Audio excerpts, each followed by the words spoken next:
magandang tanghali, mga tambalanista. Ay, wala na pala kami. Charot. Hindi, nandiyan pa rin sila. Tumututok sa kumikinang na inamong si Nicole Yala. Ayan, magandang tanghali. Kasama din po ang inyong kumikinang ulo, Diego Bandido. Yun! May ganyan. So kung may kumikinang ina mo, Nicole Yala, kumikinang na ulo, Diego Bandido, alam mo yung isa pang nanonotice ko sa feed ko. Ewan ko lang kung nanotice mo rin sa feed mo for the past few days. So kumikinang na ulo, hindi mo ba napapansin? Ang dami sa feed mo na namamagang ilong ni Nicole Yala. Sabi ko, magang-maga yung ilong ko sa puro iyak ko sa feed nating lahat. Nakakalurkay. Pero alam mo, ang pinakamaganda naman, ito yung lagi kong na-appreciate whenever I go through a heartbreak. Sabi ko nga kahapon, 'di ba, dun sa officially unofficial kasi hindi pa naman natin alam kung dire-diretso na talaga itong tandem natin, no. Sabi ko nga kahapon na yung nararamdaman kong heartbreak sa paghihiwalay namin ni Chris is literally parang the same heartbreak nung mga iniwan ako ng jowa ko kasi may asawa pala siya, hindi ko alam. Yung mga ganong klase mga eksena, di ba? Yung taga-Kapas. Ay, iba pa yung taga-Kapas. Iba pa yung taga-Tarlac. Iba pa yun sa taga-Batangas. Yung huling-huli bago ko na-meet yung asawa ko yung taga-Muntinlupa. Mga gagawin pa akong syubet, mga walang hiya. Pambihira, di ba? So, it was a very, very familiar feeling na parang yung, ang pinakamahirap always is the first 5 seconds when you wake up. Yung unang 5 segundo bago ka, pagkagising mo at marirealize mo na you actually lost somebody. Wala na yung taong yun kasi hiniwalayan na. So yun yung sabi ko kahapon at sinasabi ko pa rin ngayon na very familiar na yun talaga yung feeling X. Feeling X. Kaya natawa nga ako dun sa, nag-post kasi ako kanina ng feeling ko ganda-gandahang photo bago tayo nagsimula. Sabi nung isang tambalanista doon na si Hanilet, ito nga pala Chris Chuper ang sinayang mo. Ang lakas maka-ex, nakakalurkay.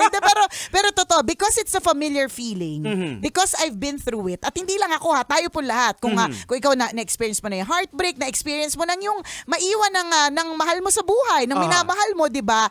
Nalalagpasan din. Ayan, tama. Di ba? Mahirap lang talaga nga, yun lang talaga, as in, kailangan nyo lang pong tiisin yung namamaga kong ilong na mag-appear sa feed po ninyo. Sabi nga ni, di ba yung nabanggit ko sa'yo, si Quinces, yung nakasalubong kami doon. Dati naming employee dito yun. Sabi niya, sir, nakakagulat nga. No? Kami nga nagulat eh. Tapos kamusta si Mama Nicole? Sabi ko, ayun, broken hearted. Ikaw nga, iniyakan mo, ilang buwan lang. Correct, Yun, diba? 20 years yun 20 years. So katulad po ng lahat ng mga kaibigan ninyo na sinusuportahan po ninyo kapag ka broken hearted, ganyan. Hayaan nyo lang pong makita ang namamaga kong ilong sa Facebook nyo. Sabi ko, ako na naman to. Kita-kita talaga yung namamaga akong ilong. Lumalaki na naman yung ilong ko. Lumalapad na naman. Umaabot na naman hanggang pisngi. Nakakalurkay. Pero yung good thing about it, I remember this so clearly, Diego. Nung mga times na broken-hearted ako before I met my husband, yung in search ako for my one true love. Yan. Hindi talaga ako nawawala ng pag-asa sa pag-ibig. Kasi alam naman natin, sa pag-ibig, di ba, pwede mag-loan ng bahay. Hindi ako nawawala ng pag-asa sa pag-ibig. Kapag iniwan ako, parang ang basic reaction ko would be kailangan makahanap ng mamahalin ulit or magmamahal sa akin. Parang ganun. So, dinadaanan. Hindi ko makakalimutan, kapag ka broken-hearted ako, ang dami kong mga kaibigan o kaya family, 'di ba? Na parang nagsisilbi silang mga sundalo na nagde-defend sa iyo, na parang hindi sila gagawa ng anything na mas lalo pang sasakit ang puso mo. Tapos bibigyan ka nila ng extra tender loving care, 'di ba? So, yung ganun yung nararamdaman ko kapag ka madami yung mga tambalanisa na nagme-message sa akin na sandamukal na tuloy pa rin ang suporta. Kung binalik nila sa akin lahat ng mga advice ko sa mga broken-hearted. Di ba nga po, Nicole Ayala, sabi mo, let go and let God. Oo. Di ba nga po, Nicole Ayala, ang sabi po ninyo, God's plans are greater than yours. Kumbaga, parang binabalik lang nila. Tapos nagsisilbi silang mga sundalo na, we're here for you. Correct. So, Oo. support pa rin kami sa inyo. Di ba? At merong mga iba, Diego, na talagang literal hindi lang yung support emotionally at support sa Love Radio na nakikinig pa rin, no? Literal na may mga pinapadala. Ay, ganun ba? Di ba? I-highlight natin yan na pwede pong material Yan. things. Kung hindi nyo po ma-express yung Yan. feelings ninyo, Correct. may mga tao kagaya ni Christopher, Yan, hindi diba? maano sa feelings, Oh. pwede nyo po i-express sa material na bagay. Yan, di ba kasi naiintindihan naman natin na hindi po lahat ng tao nakakapag-express. Correct. Di ba? Tingnan mo, it took 20 years for Chris to express his feelings, di ba? Oh. O so, kung ikaw din yung ganong klase ng tao, pwede Oh. pong material na bagay. Oh. Pwede pong material na bagay kasi nakakatawa like may mga nagme-message na yung mga nag-start sila from this and then they're like this. For example, kanina may nabasa ako, nag-umpisa siyang hampas lupa tapos Oo. ngayon meron na siyang pag-aari na sariling travel agency. Wow. So sabi ko, wow, ang galing naman. Baka naman diyan para sumaya ako. Libreng travel. Libre wala. ka, correct. So yun yung sinasabi po natin. Pwede po ang material na bagay. Hindi po ako tumatanggi sa grasya. Galing kay Lord yan. Correct. Di ba katulad na, ang simple lang, si Tin Rivera, lagi siya nandito. Lagi Oo. natin siyang binabati. Lagi Correct, siyang, oo. alam mo, bata po siya na pwede naman siyang tumambay sa ibang lugar. Pero pinipili niyang tumambay dito sa Love Radio. Which is good for her parents kasi at least alam niya na kahit may saltik yung mga tao dito, maganda Oo. naman yung impluwensya natin, Correct, di ba? oo. So kanina, nagpadala siya sa akin ng Starbucks tapos nakalagay pa dun sa resibo, specifically, ini-instruct niya yung Starbucks na pakilagay po sa cup, Miss Nicole, keep smiling, keep shining. So nung pagkatingin ko dun sa cup, true enough, nilagay naman, di ba? Galing So yan po naman. yung mga example ng mga material things. Kanina, bago mag-umpisa, Oo. nag-message si si Attorney Alej. Ayun yung attorney. Magandang umaga po, attorney. Magandang umaga, attorney. Tambalanisa to since 2006 and Attorney Monica na tambalanisa since 2017. So sabi niya, dapat daw mag-gift si Chuper sa akin for moral damages. May sabi kaso. ko, sabi ko, attorney, wala pong pambili yun. Mga ngampanya pa yun di ba? To sabi niya, ang sabi niya, we will continue to support you, Madam Nicole. Parang need mo na ng Hermes bag. Baka naman, attorney. Baka naman. Sabi ko, need ko po yan. Tamang-tama, pera na lang ang kulang, di ba? Hindi, pero wala lang. I mean, nakakatawang mang isipin. Pero minsan kasi meron, parang ganito lang yan, Diego natatandaan ko one time na yung anak ko, nag-ikot-ikot siya para mamasko. Si Princess, bata pa siya noon Pagbalik niya sa akin, wala siyang napamaskuhan. Alam mo kung anong sabi? Sabi ko, bakit? Sabi ko, ito lang naman yung bag mo. Kasi po, parang yung sumama sa kanya ang nag-explain. Lagi po kasi nilang sinasabi, mas mayaman pa yung mama mo kaysa sa amin.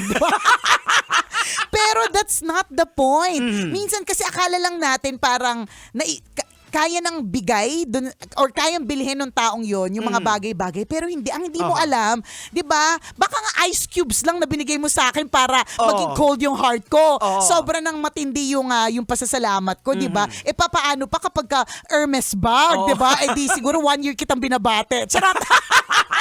Hindi, wala lang. Parang, totoo yung kasabihan na it's the thought that counts. Diba? Hindi tayo nagmamaterial bagay. Ang Correct. sinasabi lang natin na sometimes if you really want to make someone feel good, it's ako para sabi ko nga sa Diego ang lakas ng dating sa akin, ang laking bagay sa akin yung nababasa kong yung support and yung pagpupush na keep on shining and keep on being the Reyna, ganyan, 'di ba? Nandito lang kami, 'di ba? Todo pa rin gusto pa rin namin marinig yung pang witch mong halakhak, 'di ba? Nakakatulong 'yon. Pero tumatanggap din po tayo. Yun lang po.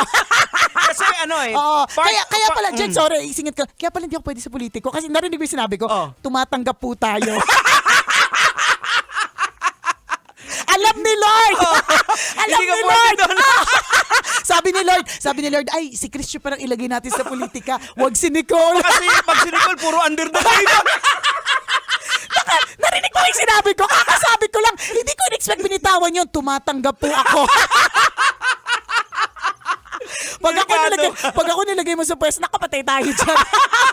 Ubusan ka ba ng bayan? Nakakalurke. Ay, So, nako. sabi ko nga kanina, yung part of moving on, kasi kinakailangan mo rin yung mind mo is malipat sa ibang bagay. Tama So naman, yung diba? pagbigay sa'yo ng Hermes na bag, Yan, pagbigay sa'yo ng libreng travel, makakatulong po kay Nicole Oo Ayala naman, yan. diba?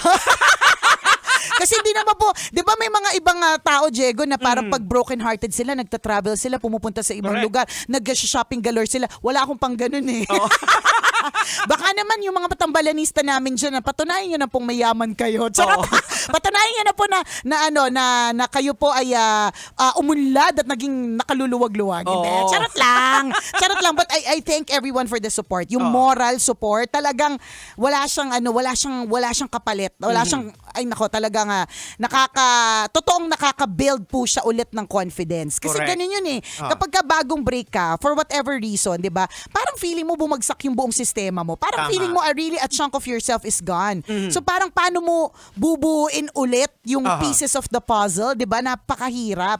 Pero ganun talaga eh. Totoo, madali ka magbigay ng advice, pero pag ikaw nasa sitwasyon, Ay, nako. ako nagawa kong laslasin yung kamay ko dahil sa breakup lang. Totoo ba? Nagawa kong hampasin ng bote at maligo ng Sino? dugo.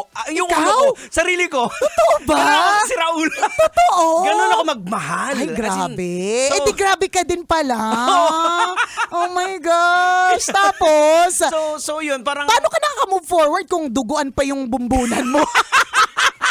Lagi may paalala kasi literal na may kirot sa bumbunan. Well, yun nga ang kagandahan eh. Yung mga napagdaanan nating mga dati, yun yung nagiging matured na tayo. Yan. Kasi alam ni Lord siguro na kagaya sa'yo, di ba? Kaya pinadaan ka doon sa maraming breakup kasi darating din yung panahon, naka-predestined na yan eh. Oo, Kumbaga, correct. He's predestined- never wrong. Oo. Walang aksidente Walang kay Lord. aksidente. Correct. Minsan may naisip kasi natin, ba't may ganitong abnormal na nangyari sa buhay ko? Walang Diba, aksidente. iisipin mo, di ba, everything that God makes is perfect, di ba? So bakit merong abnormal piece of the puzzle, di ba? Hindi Hindi aksidente eh. Parte Hindi. yun, di Oo. ba? At ito naman para for for the sake of Chris kasi ako nagbasa din ako ng mga ilang comments. Hindi lang po dahil sa politika kaya nawala po si Chris.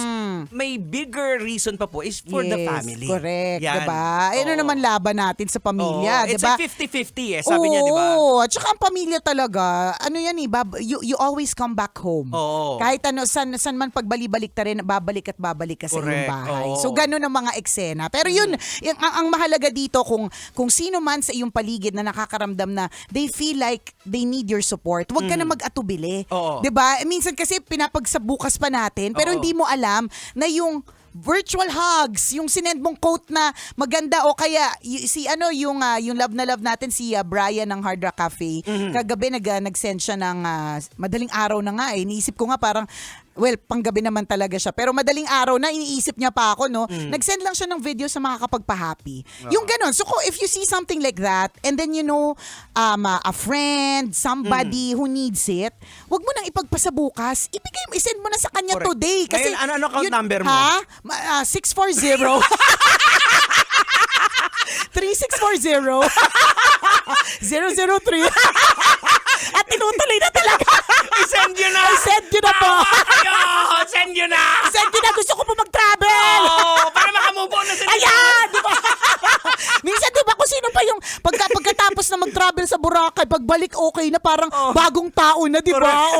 Kailangan po ng material things. Charot! Hindi, pero truly nakakatuwa po yung suporta. And uulitin lang po namin ni Diego, no, wala pong accident. Correct. So yung sabi nga, you were saying kanina, no, na yung mga pinagdaanan ko, hindi yun mga pwede ko masabing mga long time kasi merong mga umabot ng mga 2 years ganun. Pero that does not compare with 20 years. Oo. So kahit na ipagsama-sama pa silang lahat, hindi Correct. aabot ng 20 taon yung 20 years namin ni Chris. Kaya yung feeling ko ngayon, hindi naman siya first time. Oo, kaya kanina nga, di ba, nung may sasabihin ka sa akin, Chups. Oo, sabi diba? ko. Sabi ko, Chops. Oh, ganun. ganun. Hindi talaga Alam mo, mawawala. pag nag-uusap tayo, sobrang effort talaga sa akin to, Diego. Promise Alam ko. na maging intentional. Ibig sabihin na maging intentional, hindi kita tawagin choops, hindi kita tawagin partner. Sobrang grabe yung pagiging intentional ko. Siguro yun din yung tinuturo sa akin. Baka matagal na ako hindi nagiging intentional sa programa, di ba? Basta Ayan. na lang akong talak ng talak, di ba? So ngayon, pero kanina hindi ko talaga napigilan. Choops, sabi ko. Choops, ito pala gagawin natin, Choops. Yung may sasabihin si Nicole, sasabihin niya, alam mo, Chops, ito Ganun talaga, hayaan mo na, di ba? Malamang ganun din si Chopper. Oo nga, Diba? nagmo-move on pa kami, di ba? Hindi naman madali itong yung aming ang aming break up, di Ayan. ba? At gusto lang natin din i-clear na hindi lang po si Nicole yung nakakaramdam ng ganito. Correct. Pati si Chris. Ang taong hindi mo makitaan ng emosyon, biglang nagbukas ng kanyang kaluluwa. Correct. Diba? In lives in public. Totoo, na Umiyak yung Chris Chopper. hindi naman niya ginagawa yun. Humingi ng sorry sa'yo. Nakakaloka, doon talaga ako nadurog eh. Parang, alam mo nga, minsan iniisip ko, sana hanggang huli, naging nonchalant na lang siya. Para may halong galit ako. Eh, hindi. Hindi. First time mo narinig na humingi siya ng sorry. Oo, hindi mo So for sorry 20 yun eh. years. Hindi mo sorry yun. Sa lahat ng hinahin ko sa kanya. O, diba? So ibig sabihin ang nangyari yung nung nakaraan yung pamamaalam, verbalize niya yung nararamdaman niya. Kasi hindi talaga verbal si Chris Correct, sa hindi. Oo. Di ba? Hindi talaga siya verbal. Verbal lang siya on air, as in Oo. madaldal naman siya on air. Oo. Pero as in real life, hindi. Kahit siguro, halimbawa, may namatay dyan, ay, ganun, kawawa naman. Oo, ganun. Ganun lang siya. Kami, halimbawa, may nasunugan na OJT. Ang reaction namin, hala, kawawa naman. Oo. Yung talagang, yung worried yung face natin siya, Oo. nangungulangot. Ganun siya. Ganon siya. Kaya nung ganun ba? Totoo, ganun bang nangyari? Kaya nung nag-express siya ng feelings, talaga naman, ang Nicole Ayala naging marupok, yung galit na wala na. Hindi, tsaka sinabi niya, hindi naman ako umiyak eh. Kilala niya Oo, sarili niya correct, eh. alam niya. Kilala Oo. niya ang sarili niya. So, ibig sabihin, bumigay talaga si Kuya that time. Tama, yun na nga. Ay, Ay nako, ang daldal mo, Diego. Kailangan pa bang i-memorize yan? Love Radio. Basic!